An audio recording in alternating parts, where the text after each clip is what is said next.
Hai teman, selamat datang di channel Sekate New.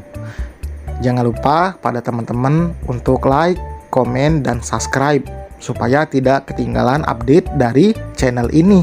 Mimin ucapkan terima kasih. Selamat menyaksikan.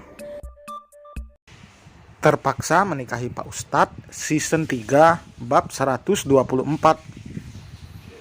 Maafin ibu nak, ibu cuma mau yang terbaik buat masa depan kamu. Bu Aini yang awalnya terlihat emosi, kini nada suaranya lembut. Ia sadar jika dirinya ikut keras, Matiin akan semakin marah. Hana mengelus lengan suaminya. Udah mas, kasihan ibu, bisiknya. Matiin kembali menghela napas panjang. Kamu bantu ibu buat beres-beres. Mas mau telepon dulu pemilik kontrakan. Hana mengangguk. Ia sebenarnya tidak tega. Namun mau bagaimana lagi jika kehadiran Bu Aini di rumah itu malah menambah keributan. Lebih baik memang Bu Aini pindah.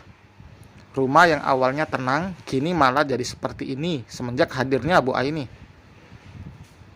Mari Bu, aku bantu beresin bajunya. Bu Aini mendelik pada Hana. Kamu seneng kan aku diusir oleh anakku sendiri?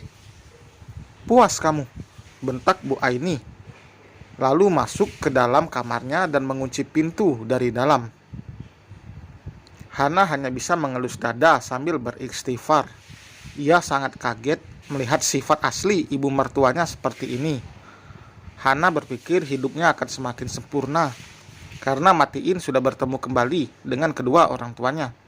Namun ternyata salah. Kedatangan Bu Aini malah menjadi badai untuk rumah tangga Matiin dan Hana. Hana harus bisa lebih sabar menghadapi mertuanya. Menghadapi wanita seperti Bu Aini memang harus cerdas, karena ia memiliki 1001 cara untuk mendapatkan apa yang diinginkannya. Setelah ini saja, ia sudah pasti akan menyusun strategi baru. Bukannya malah menyesali perbuatannya. Mungkin setelah Matiin benar-benar mengusirnya, barulah Bu Aini akan menyesali semua perbuatannya. Sebelum merasakan tamparan yang kuat untuk menyadarkan, mungkin ia akan terus seperti ini. Ya Allah, lembutkan hati mertuaku. Hana hanya bisa berdoa di dalam hati. Ia sangat yakin jika ibu mertuanya pasti bisa berubah. Hana tidak ingin sampai Matiin balik membenci Bu Aini setelah ia bisa menerima kembali ibunya itu. Beruntung karena Bai tidak ada di rumah, jadi ia tidak mendengar pertengkaran orang tua dan juga neneknya. Hana juga akan berpesan nanti pada Bai agar anak itu tidak mendengarkan perkataan yang tidak baik dari Bu Aini. Ada saja kemungkinan Bu Aini nanti menghasut Bai. Entah apa yang ada dalam pikiran wanita parubaya itu. Hidupnya sudah enak, namun ia malah mencari masalah. Ia tidak akan pernah bisa tenang jika terus mengikuti obsesinya. Ia tidak bisa mencampuri urusan rumah tangga anaknya. Udah beres-beresnya? Lamunan Hana buyar mendengar suara Matiin. Kamarnya dikunci, Mas. Biarin aja dulu. Tadi Mas udah bicara sama yang punya kontrakan. Sekarang rumahnya akan dibersihkan. Di sana properti lengkap, hanya tinggal menempati. Hana mengangguk. Perasaannya sungguh tidak enak karena hal ini. Kehidupan rumah tangganya yang adem ayem kini malah seperti ini. Mungkin ini yang dinamakan ujian rumah tangga. Karena beberapa tahun ke belakang memang Hana dan Matiin tidak memiliki masalah apapun dalam kehidupan mereka selain masalah-masalah kecil. Besok aja ibu pindah, Mas. Aku nanti bicara dulu sama Mbak Nina. Aku nggak mau ibu sendirian di sana. Matiin menangkup pipi istrinya itu. Terbuat dari apa hati kamu sayang? Sekhawatir itu kamu sama ibu, padahal baru aja ibu nyakitin hati kamu. Mas jangan bicara gitu. Aku nggak sebaik itu tahu. Aku punya banyak kekurangan. Aku banyak belajar juga dari Abi, Umi, dan Mas. Kalian juga berperan membuat aku jadi squad ini. Matiin merentangkan tangannya. Peluk. Hana terkekeh. Ia maju satu langkah dan berhambur memeluk suaminya. Manja, gumamnya. Masalah dalam rumah tangga jika dihadapi akan terasa ringan. Meski yang datang masalah berat sekalipun. Saling menguatkan adalah kunci keharmonisan kehidupan rumah tangga Matiin dan juga Hana. Matiin juga banyak belajar dari ayah mertuanya yang begitu sabar saat menghadapi barbarnya sang istri. Mendidik dengan baik hingga sekarang Alika menjadi sosok yang menjadi panutan anak-anaknya.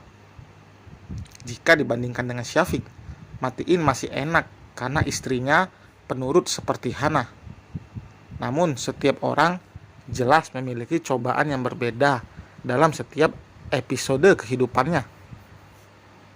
Tidak bisa kita membandingkan masalah satu orang dengan masalah orang lain. Tadi malam, Bu Aini tidak ikut makan malam. Bahkan sama sekali tidak keluar dari kamar. Hana dan Matiin tidak khawatir. Karena di kamar Bu Aini memang sudah tersedia makanan dan juga minuman. Hana memang menyediakan itu di kamar ibu mertuanya. Sebenarnya Hana melakukannya beberapa hari ke belakang. Ternyata apa yang dilakukan Hana itu ada manfaatnya sekarang. Udah tanya Mbak Nina? Tanya Matiin. Udah, katanya Mbak Nina sendiri yang nanti nemenin ibu. Sekolah anaknya nggak jauh dari lokasi rumah yang ditempati ibu. Terus suaminya? Suami Mbak Nina baru seminggu yang lalu pergi merantau. Jadi Mbak Nina nginep aja di rumah sana. Matiin mengangguk. Hari ini ia akan terlambat untuk bekerja karena akan mengantarkan Bu Aini ke rumah barunya. Sekarang masih menyewa sambil menunggu Matiin mendapatkan rumah yang lain. Kamu berangkat kerja sambil antarin bayi, biar nanti Mas sendiri yang antar ibu. Iya Mas. Matiin hanya ingin menghindari takutnya jika Hana ikut mengantarkan nanti akan ada lagi perkataan Bu Aini yang menyakiti hati Hana. Lebih baik mencegah. Mungkin jika orang lain yang tidak tahu apa-apa pasti akan menganggap Matiin dan Hana tega membiarkan Bu Aini tinggal sendirian. Namun jika mereka tahu sudah jelas dan berada di posisi Matiin dan Hana, pasti akan melakukan hal yang sama. Jika saja Matiin dan Hana mudah terhasut dan mudah terbakar emosi, sudah pasti tidak akan ada kedamaian lagi ke depannya. Tapi mereka selalu berpikir dengan kepala dingin. Bahkan saat emosi sekalipun tidak pernah asal bicara, karena lidah itu sangat mudah menyakiti hati. Dengan perkataannya, luka fisik bisa sembuh, namun luka hati sukar untuk diobati. Baik, ayo nak, udah siang lo ini. Hana memanggil putra semata wayangnya itu. Iya bu, sebentar. Mas, nggak apa-apa, aku nggak ikut antarin ibu. Hana sepertinya tidak enak hati sampai bertanya soal itu lagi. Padahal tadi Matiin sudah mengatakan tidak apa-apa. Iya sayang, kamu tenang aja. Setelah Hana dan Matiin pergi, Bu Aini masih belum mau keluar dari kamarnya. Sengaja Matiin tidak mengetuk pintu kamar sang ibu. Ia membiarkan ibunya itu keluar sendiri. Tidak sampai 5 menit setelah Hana berangkat, Bu Aini keluar dari kamarnya. Ia kaget saat Matiin ternyata ada di ruang keluarga. Mungkin Bu Aini mengira Matiin dan Hana sudah pergi. Ibu, mau sarapan dulu? Tadi Hana masak sayur bayam sama udang goreng tepung, ucap Matiin. Ia bersikap biasa seolah tidak terjadi apa-apa. Ingin menolak, namun bunyi perutnya terdengar keras. Jika Bu Aini mengatakan tidak lapar, jelas itu sangat tidak benar. Biar ibu ambil sendiri. Bu Aini berjalan ke dapur membawa makanannya sendiri. Ia juga akan bersikap biasa, karena jika masih emosi, tidak akan bisa ia menyusun rencana selanjutnya. Barang yang mau dibawa mana, Bu? Biar aku simpen dulu di mobil. Ada di kamar, semuanya udah ibu pindahin. Bu Aini memang sudah mengemas semua bajunya. Ia tidak akan memaksa untuk tetap tinggal di rumah itu. Lebih baik pergi agar ia bisa leluasa lagi nantinya. Bu Aini bahkan sudah berpikir untuk kembali mencarikan calon istri untuk Matiin. Ia sebenarnya sudah tahu Matiin akan menolak keras, tapi terus saja dilakukannya. Nanti ibu di sana ditemani Mbak Nina sama anaknya. Ibu kalau butuh apa-apa tinggal telepon Mbak Nina. Untuk uang bulanan ibu mau cash atau gimana? Lihatlah, Matiin masih baik sampai memikirkan uang bulanan untuk ibunya. Uang cash aja. Uang cash aja. Ya udah, nanti kita mampir dulu ambil uang. Mau kemana, Nin? Alika yang pagi itu sedang jalan-jalan bersama Ale melihat Nina yang sudah bersiap di depan rumahnya. Mbak Lika, ini aku mau kerja nemeni ibunya Matiin. Dahi Alika berkerut. Matiin? Menantu aku? Iya, Mbak. Gantiin yang kemarin kali ya. Berarti baik ada teman mainnya nanti kalau kamu bawa juga anak kamu. Enggak, Mbak. Soalnya bukan di rumah Hana, tapi rumah yang lain. Langsung muncul banyak pertanyaan di benak Alika. Namun ia sebenarnya tidak mempermasalahkan soal Bu Aini yang tidak tinggal satu rumah dengan Matiin dan Hana, karena memang sebaiknya begitu. Namun ada sesuatu yang mengganjal dalam hatinya. Alika akan bertanya langsung pada putrinya nanti. Alika sudah beberapa kali bertemu dengan Bu Aini. Di mata Alika, besannya itu terlihat ramah, tapi ia tidak tahu saja di belakangnya seperti apa. Jika saja Alika tahu anaknya disakiti, sudah pasti ia akan mengamuk. Tidak mungkin ia membiarkan anak yang dibesarkannya dengan penuh kasih sayang diperlakukan buruk oleh orang lain. Nanti kapan-kapan aku mau main ke sana. Duluan ya, Nin? Iya, Mbak.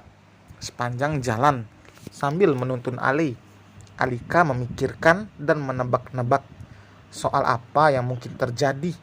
Sebagai seorang ibu, firasatnya mengatakan memang ada hal yang tidak beres. Ami, mau balon. Ale menarik tangan Alika, membuat wanita itu tersadar dari lamunannya. Jangan balon, makanan aja. Balon gak bisa bikin kenyang, Kak. Di rumah juga banyak loh balon yang udah kakak beli. Beli makanan aja ya. Gak mau, maunya balon. Bocah itu mirip banget emaknya, celetuk Alika. Ia mengatakan Ale mirip Safa. Memang benar, namun Alika lupa jika Safa adalah anaknya dan duplikatnya. Dan selesai teman, terima kasih telah mendengarkan. Jangan lupa like, komen, dan subscribe.